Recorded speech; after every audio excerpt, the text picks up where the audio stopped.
Are you someone who says like a lot of, things like filler words during your presentations, If so, don't worry. Yes, filler words are a problem, but they can be easily removed if you know two simple things.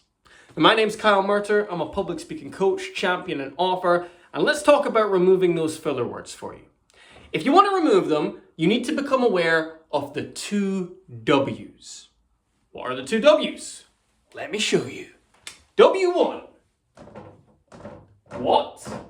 What filler word you use. And W2. Where you use it. So the what.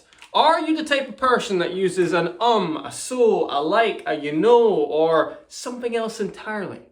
You've got to figure out what your crutch is. What filler word is your favorite? If you're not aware of it, you're not going to be able to spot it and then remove it. But secondly, and perhaps even more importantly, you've got to know where this filler word is coming up.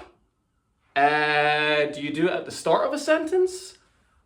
Or are you someone who does it in the middle of a sentence? You've got to figure out the location of the filler word. Because what we want to train you to do is be able to catch your filler words before they happen in your speech.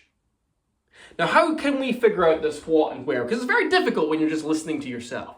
The best thing you can do is record yourself speaking. If you're doing a Teams or a Zoom call, just record the meeting and play it back. Or if you've got a presentation, do a practice run and set up a camera and record it. And then listen back and you will be able to hear and identify the what and the where. Once you know those two things, then you can move into trying to remove them. And of course, our goal here is to replace the filler words with silence. Because silence is beneficial because it'll give your audience time to think about what you've said. It suggests that you are composed as you are speaking, and it just allows you to come across more confident overall. There's nothing wrong with a little pause. What seems like a long time in your head is a short time in reality. Now, I will be honest with you. It's not the easiest thing in the world to remove filler words. You might say the word 20 times in your presentation recording. Our goal is for you to slowly reduce that down. So in the next presentation, you use it 17 times. And then the next one, you use it 12 times. And then the next one, you have a bad day and you jump back up to 18. But then for the next one, you go down to 10.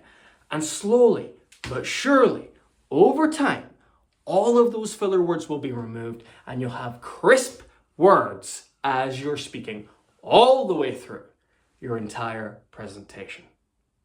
If you want more help with your public speaking in terms of the structure of your presentations, your storytelling, your body language, your voice, and everything else in between, you might be interested in some one-to-one coaching, my friend.